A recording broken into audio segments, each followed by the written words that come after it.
Feliz año nuevo y ventura a todas las amigas y amigos de Canal UCR en este nuevo año en el que seguiremos siendo nutridos por los impuestos que se pagan en este país y por la deuda que las autoridades fiscales pueden ir asumiendo.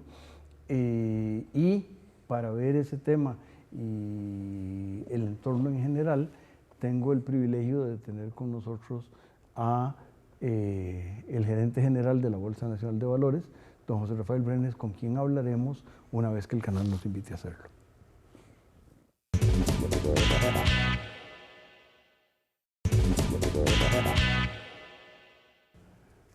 Continuamos, amigas y amigos, conversando, o empezamos a conversar con don José Rafael, y una de las cosas que el año pasado yo comenté, y tuvimos un programa, el más reciente, que hicimos con él como invitado. La verdad es que yo estaba muy catastrofista, lo confieso, y tengo la impresión de que afortunadamente el mundo no se cayó. Tampoco creo que salió el arco iris, pero por cierto, arco iris, ahora que lo pienso, puede tener más de una connotación, pero no importa. Aquí lo estoy usando como metáfora, pero el experto es don José Rafael, de manera que, ¿cómo mira usted el año que empezamos? Bueno, encantado de estar una vez más con usted, don Juan Rafael, y con los televidentes. Eso de experto, yo me acuerdo cuando yo estaba empezando a hacer mis pinitos en esto, que usted era el que me estaba enseñando cómo era todo el tema de la modelación macroeconómica, así que yo creo que usted está mucho mejor calificado que yo a hablar de esto, pero después de todos estos años, si algo que he aprendido es que, si bien es cierto, los modelos nos dan cierta coherencia a la hora de formar opiniones, al final son tantas las cosas que pasan por percepciones y otro tipo de variables que no se pueden modelar, que la opinión de uno, una opinión educada de uno, pues yo creo que a lo que contribuye es que a que los televidentes se formen la propia. Para este año que está recién comenzando, hay 3 o 4 factores que es importante que repasemos. Pero antes de eso, tal vez la perspectiva más significativa, en el caso mío personal, es que en este 2019 Cartago finalmente va a ser campeón.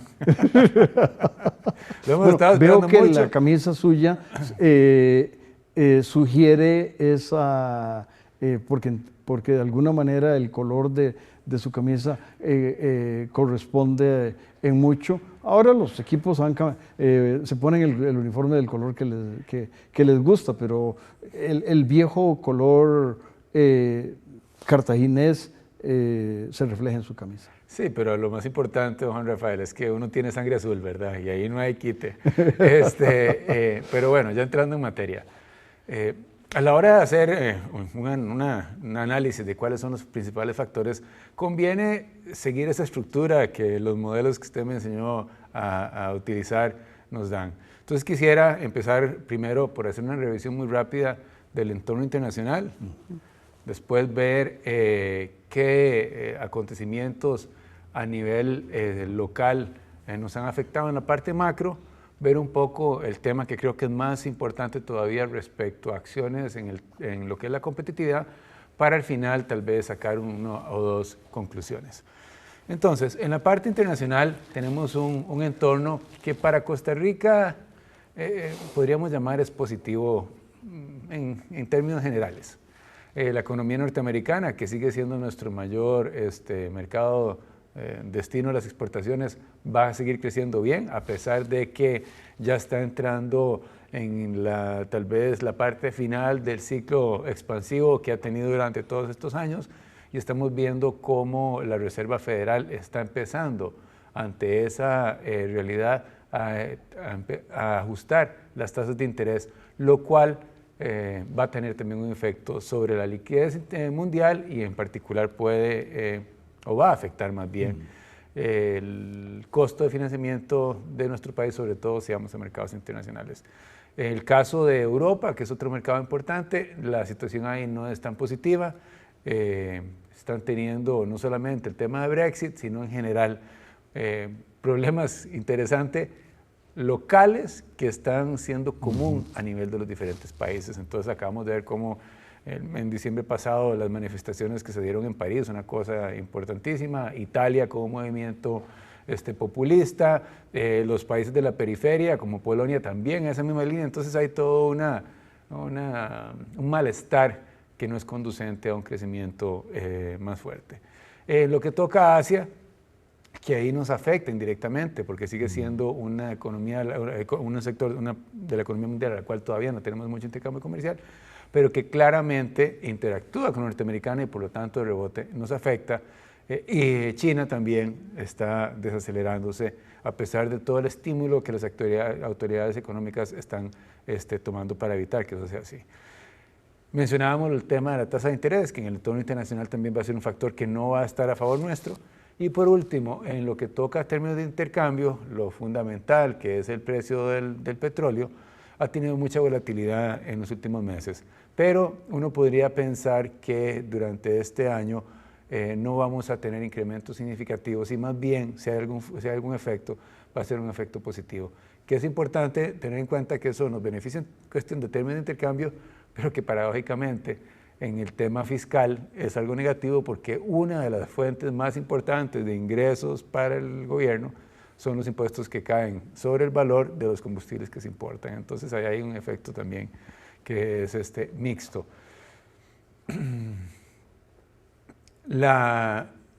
Entonces, en términos generales, la economía mundial uno podría decir que es un pequeño más para lo que en este 2019 nos espera.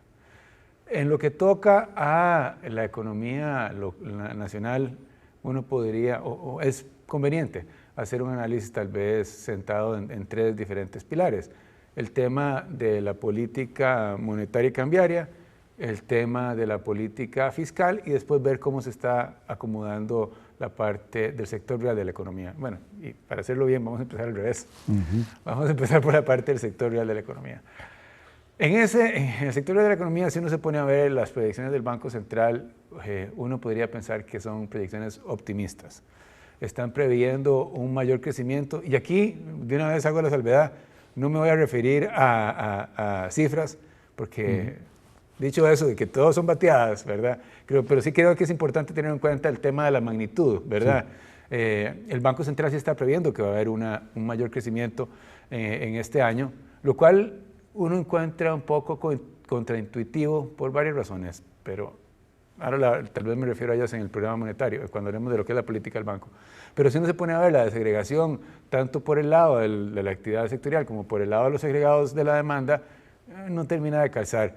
El Banco Central prevé que va a haber un repunte en el tema de comercio, va a haber un repunte en el tema de manufactura y va a haber un repunte en el tema agrícola, que son básicamente los sectores que estarían haciendo que la economía crezca más. Y es difícil pensar que una situación de mayores impuestos, a donde el crédito al sector privado va a estar limitado por factores que ahora vamos a mencionar, la actividad comercial repunte y el tema de la manufactura tal vez es válido en el sentido de que mucha de nuestra base productiva sigue estando orientada a la exportación. Dicho esto, ¿verdad? Uno en un momento a donde va a entrar en vigencia el plan fiscal recién aprobado que va a limitar la capacidad de consumo de los costarricenses, pensar en que la demanda interna sea un factor que haga que la economía crezca es difícil de entender. Acordémonos que en este caso hay una serie de, sobre todo servicios, que claramente van a afectar la capacidad de consumo de los hogares. Siempre el primero en que pienso es en los alquileres. Si bien es cierto, se establece un monto de alquiler exento, la verdad es que cobrar el 13% de alquiler sobre lo que son las viviendas de una principalmente clase media costarricense que no tiene todavía su casa propia, limita significativamente lo que va a ser el tema de capacidad de consumo. Igual para todo lo que son los otros servicios que van a estar tasados, que hoy en día no están tasados.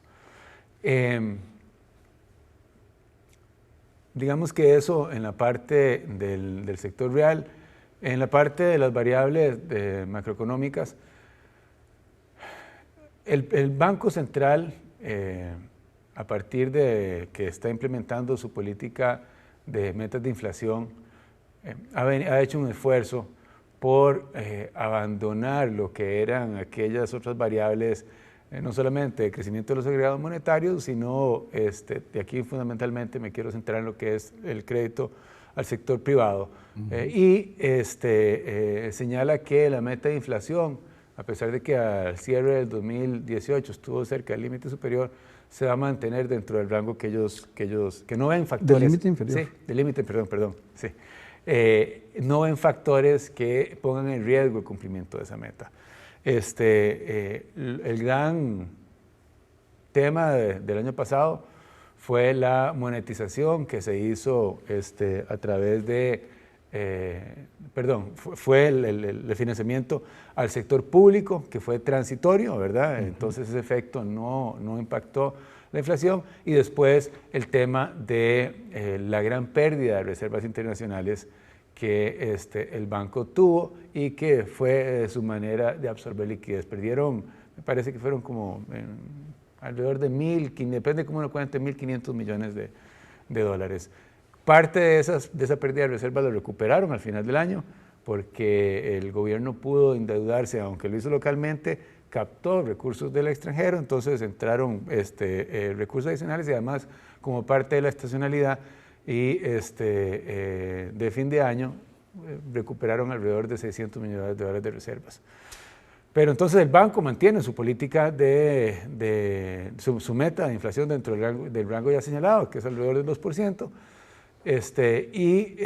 lo que sí llama el tema cambiario igual, vamos a seguir pensando en que tenemos un régimen de flotación administrada, lo cual es administrada siempre y cuando se porte bien, ¿verdad? Eso es como el papá que le dice al hijo, usted puede hacer lo que quiera, ¿verdad? Hasta que el muchachillo sale, agarra el carro, lo choca y le dice, ya no le vuelvo a prestar el carro. Pero papá, usted me dijo que puede hacer lo que quiera. Sí, pero si usted se porta mal, no.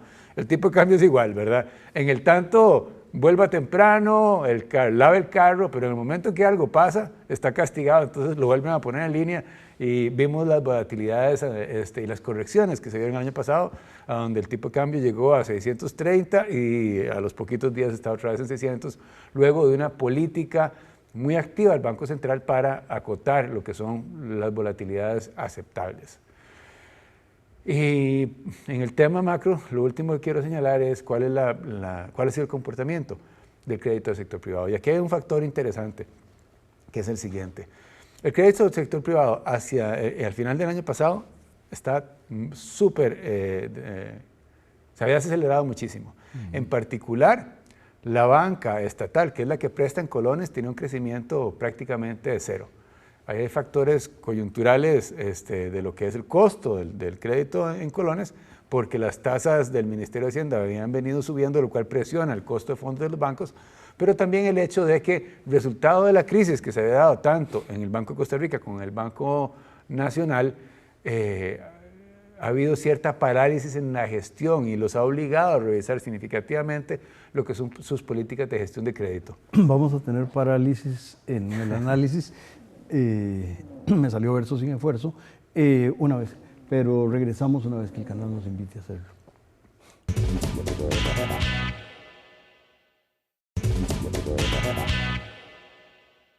Continuamos, amigas y amigos, conversando con el director general de la Bolsa Nacional de Valores, pero en este momento nos estaba haciendo un análisis de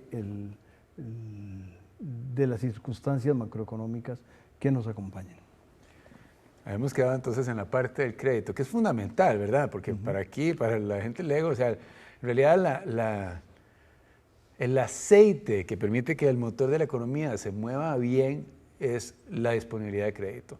Si no hay disponibilidad de crédito, ya sea porque el gobierno está haciendo un estrujamiento del sector privado, captando todo para pagar su déficit, o porque los bancos, los intermediarios, no tienen capacidad de prestar, la actividad económica no puede crecer de una manera fluida. Y este es un factor que en el programa monetario del Banco Central casi que ni se toma en cuenta, en el sentido de que vamos a tener una coyuntura de acceso al crédito menor, que podría todavía ser más complicada si el Ministerio de Hacienda no va a tener acceso a financiamiento externo, pero además, con la aprobación del plan fiscal y la amnistía tributaria que se contempla ahí, los bancos que tenían una contingencia que todavía no habían materializado, la van a materializar. Y es que tenían unas deudas de decenas de miles de millones de colones con por un diferendo que tenían con la administración de la tributación directa en cuanto a cuáles gastos eran deducibles o no dentro de su balance, el resultado de la, es un tema medio técnico, pero lo que se llama la proporcionalidad del gasto cuando se imputan a las utilidades por inversiones en títulos valores. El tema es que, de acuerdo al Ministerio de Hacienda, les debían un montón de plata, de acuerdo con los bancos ellos no debían plata, y ahora con el tema de la amnistía tributaria dijeron, ¿saben qué? Para no jugárnosla, dicen los bancos, vamos a pagar. Y es tanta la plata, sobre todo del Costa Rica y el Banco Nacional, que eso va a limitar la capacidad. Acordémonos que los bancos prestan en función del patrimonio que tienen disponible, se multiplica.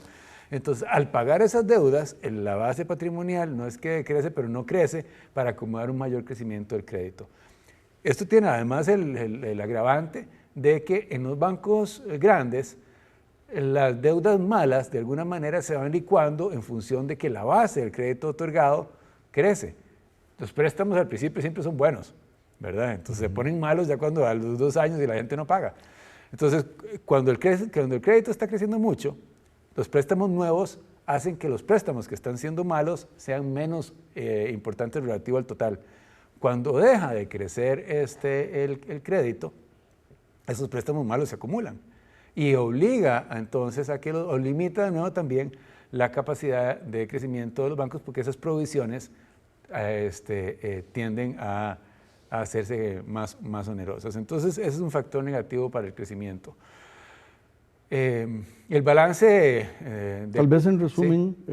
Don José Rafael, porque me entró en varios temas técnicos, me parece que la nota final de esta consideración o de este párrafo es va a haber poquito crédito o casi nada de crédito tanto para los hogares como para los productores. Exactamente, y eso es un factor que para el año entrante va a ser algo que es una rayita de menos.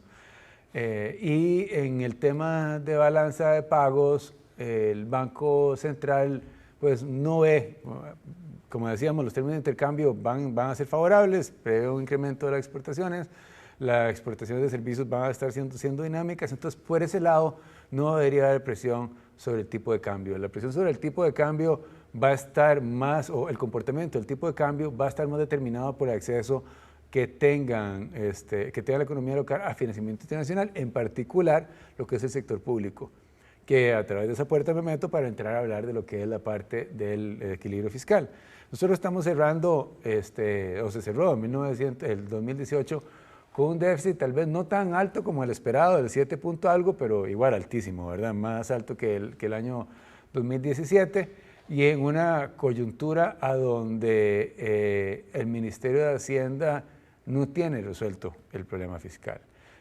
Ya dimos el primer paso, que era la aprobación de este plan, el plan menos malo posible, y sobre el cual nos pudimos poner de acuerdo, lo cual era necesario. Sin embargo, ahora, para que el Ministerio de Hacienda pueda hacer una gestión ordenada de todos los pasivos que tiene, para que se den una idea, cerca del 60% de la deuda del Ministerio de Hacienda vence en lo que resta de este gobierno.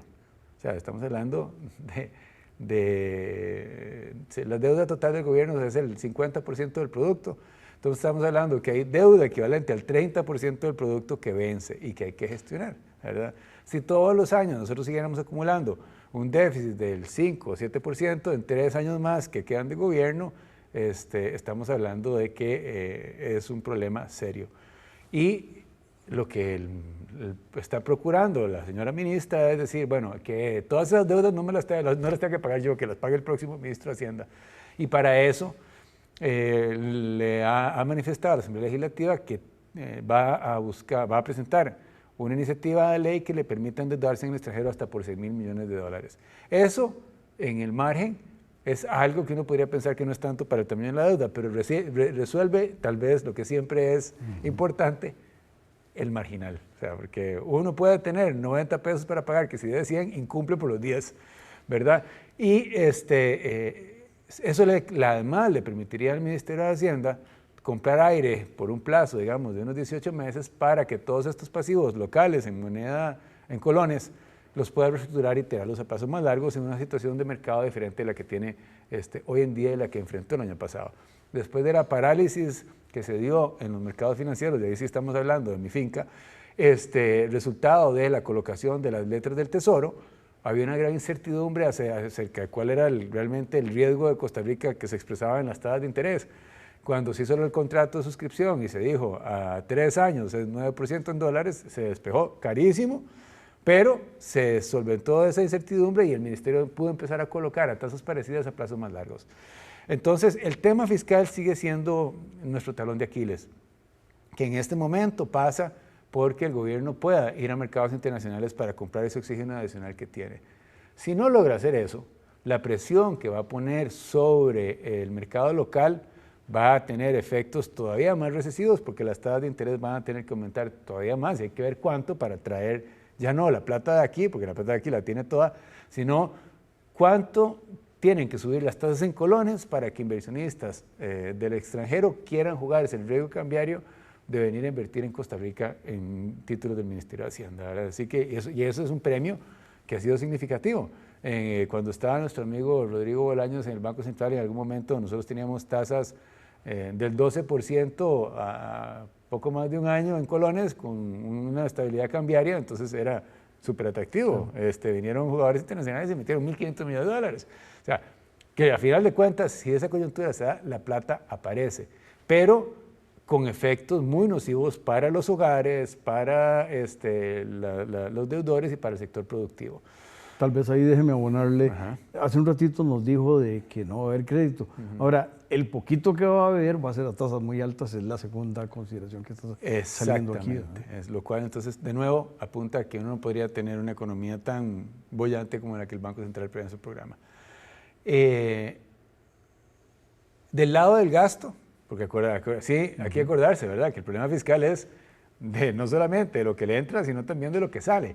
Y esa segunda parte de la discusión se atendió tal vez de unas primeras acciones que en el mediano plazo van a dar resultado con la aprobación del plan fiscal, pero claramente la coyuntura de hoy demanda, o por lo menos parece que hay un consenso que se necesitan tomar más acciones.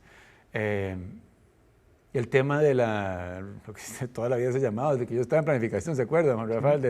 De la racionalización del aparato público, ¿verdad? De que tenemos, la Contraloría dijo el otro día, no sé, eran 319 entidades, una cosa así terrible, ¿verdad? Que no se sabe bien cómo se organiza el engranaje de la gestión pública. No es si una entidad o no merece existir, es si está duplicada su función, si efectivamente está atendiendo el problema para el cual fue creado, etcétera, ¿verdad? Y ahí hay una tarea muy importante que empieza por el tema de empleo público, que se dijo que ya se va a presentar ahora en el mes que viene de marzo una propuesta. Eso puede exactamente ser el segundo plan fiscal y la segunda huelga, y yo creo que los maestros van a encontrar perfecta excusa para seguir, ahora que acaban las vacaciones, en huelga, ¿verdad? Ojalá que no, porque el daño que le están haciendo a nuestra niñez y a nuestra juventud es terrible, pero eso es para otro programa. Por último, tenemos, entonces la parte fiscal sigue siendo crítica, es un tema que no está totalmente resuelto y que puede tener, consecuencias muy importantes sobre el sector real y por supuesto entonces la capacidad de generar empleo en nuestra economía. Que por esta puerta, capacidad de generar empleo, me meto al último cuarto. Y le queda como un minuto. Ok, me meto al último cuarto, que es el tema de la competitividad. Las medidas que anunciaron hacia final de año en el Plan Nacional de Desarrollo, si tienen algo bueno es que son realistas, pero el ser realista no implica ser conformista y entonces es poquito de lo que se ocupa. Al haber aprobado el plan fiscal, uno quisiera ver medidas muchísimo más agresivas y muchísimo más ambiciosas. Claramente no se va a poder hacer en lo que resta de una administración, pero sí tiene que plantear un norte y una agenda. Ya para terminar, porque se nos está acabando el tiempo, el año 2019 va a ser un año lleno de retos, va a ser un año desde el punto de vista de las variables macro con cierta estabilidad, pero en una economía mucho menos dinámica que la que hemos visto en años anteriores, lo cual plantea riesgos e invito a la gente entonces a que sea cautelosa tanto en sus decisiones de gasto principalmente como en sus decisiones de inversión. Pues moderado y acompasado optimismo, podría ser también el resumen. Sí, moderado y acompasado pesimismo. Muy bien. Pues a las amigas y amigos los invitamos a que continúen con los otros programas del canal y que la semana entrante, si lo tienen a bien, nos acompañen en los tiempos y circunstancias que prefieran. Y repetimos nuestro deseo de ventura en el año que comienza, con moderado pesimismo.